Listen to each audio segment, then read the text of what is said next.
Hey guys, it's Jake here with eTrailer. Today we have a 2023 Volkswagen Tiguan, and we're going to show you how to install the EcoHitch 2-inch hitch receiver. Adding a 2-inch hitch receiver to your Tiguan is going to give you many different options to be able to carry bike racks, tow a small trailer, carry a cargo carrier, to be able to get more of that gear to and from your destination. Now, other than the usefulness itself, I really like the fact that the EcoHitch is going to be hidden up behind the bumper, and the hitch receiver tube itself is the only thing that you're going to see. In addition, you're going to get a mounting bracket for your wiring if you so decide to put in either a 4-pole or a 7-pole. The hitch pin hole is going to be a standard 5/8 inch hitch pin. The paint on the outside is a very nice powder coat. It's really tough. The safety chain loops are going to support many different styles of hooks so that you can hook up whatever trailer you have. This trailer hitch is going to have a max tongue weight capacity of 750 pounds and a max gross trailer weight rating of 5,000 pounds. Now, a few measurements for you guys is from the ground to the top inside of the receiver tube. It's going to be about 15.5 inches, so you should be okay with any standard cargo carrier. If it has a 2-inch rise, that's going to help you.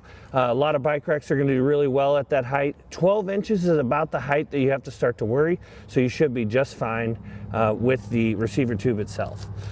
Now, as far as distance from the center of the hitch pin hole to the outer edge of the bumper, it's going to be about 1 inch, so not a whole lot to worry about. It does stick out a little bit, but I mean, that is going to be if you're running your leg across the bumper. Otherwise, you don't have to worry about hitting it. Now, as far as the installation goes, it is going to be a little bit more involved because you're going to have to remove the fascia, but it's because of that process that the hitch looks so good on the back of this Tiguan. And I think it says a lot about the Tiguan itself. It's a very stylish vehicle, and the last thing you want is a bumper being hanging on the back side to see that the hitch receiver itself. So with that being said, let's go ahead and take it inside and show you how we did it. To begin our installation, we need to start by removing our 4 Torx bit head screws that are holding our wheel well liner here on. We're using a T20 Torx bit, and it helps to have a small wrench like we have here in order to fit in this tighter space. And we're going to do the same thing on the driver's side of the vehicle. Now, keep in mind, most of the things that we're going to do on one side of the vehicle will be the same for the other.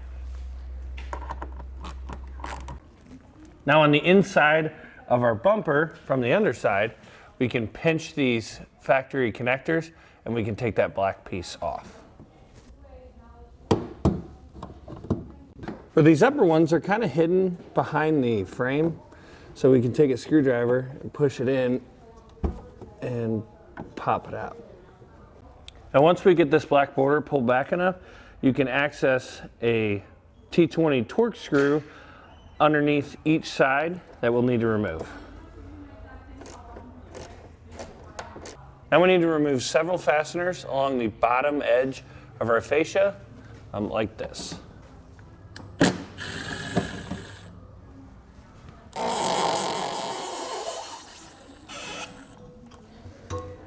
Now, if you have this decorative piece here on the bottom, we're just using a socket to remove the plastic nut. Now we'll just pull down gently, make sure everything's released. Now we need to go inside the rear hatch of our car, and you'll see a vent up here in the corner. We need to remove that vent in order to access a plastic wing nut. There's a little notch over here. If you get a plastic trim panel tool, or we may have to use a small screwdriver or something in order to pry back on it. Pop that out, and then there's a plastic wing nut right there, and we'll take that off. This is going to allow us to remove our taillights, and then we can unclip the harness from the back. Take our screwdriver, grab this red tab, pull it out, push our connector in, and then pull our taillight out. Before we go and pull our rear fascia off, we're going to take some tape and line each side of this joint so that when we go to pull it off, we don't risk scratching the paint. Now we need to take a trim panel tool and pull back on our fascia here. And you'll see these tabs, and we need to slowly unclip each one as we go down the line here. And you can see them here a little bit easier on the top.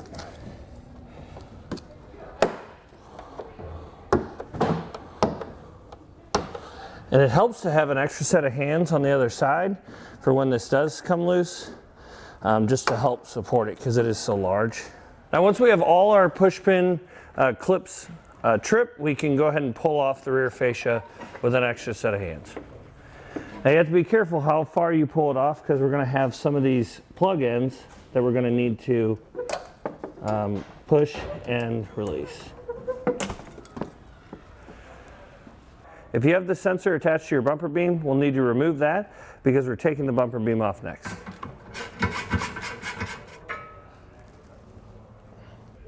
Now we'll take a 1/2 inch socket and remove the bolts holding on our bumper beam. You don't have to worry about it falling because it does have these 2 tabs on either side that are holding it in place. And we can just lift it off. And we'll set it to the side because we won't be reusing it. And we could take our flat plate with a regular washer and a star washer, slide our bolt through. And then what we need to do is we need to take our bolt leader, run it through the front hole on the frame, through to the back, and we'll come out here at the end. And we'll thread this on, and this is going to allow us to pull this hardware into place.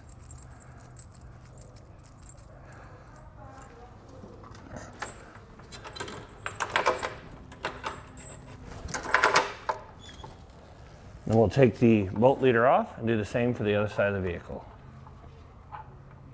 And for our front holes, we could do the same thing, except we're not going to need the bolt leader because obviously we can reach it from the outside of the frame.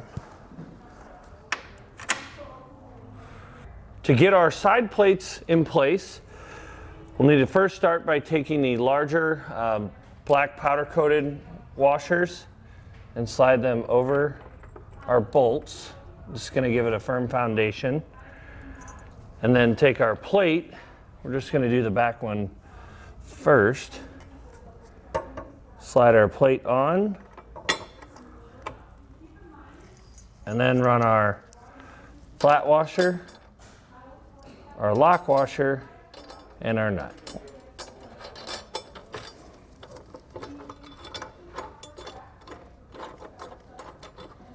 And we'll do that same process for the remaining 3 holes.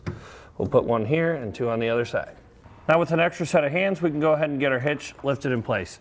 We'll take the smaller diameter bolts with a flat washer and a lock washer and thread it into the factory weld nuts on our vehicle. Now with our hitch hardware loosely installed, we can take our larger bolts and get these 2 attached. So we'll take a flat washer, another flat washer, slide it on, a lock washer, and a nut.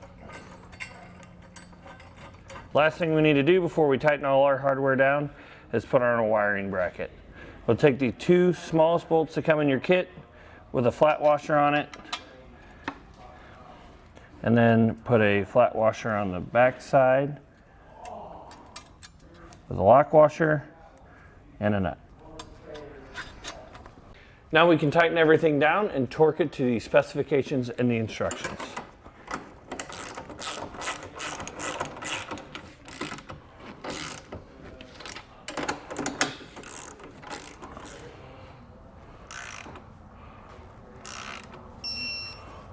Now that everything's torqued down on our hitch, we did end up having a sensor on our bumper beam.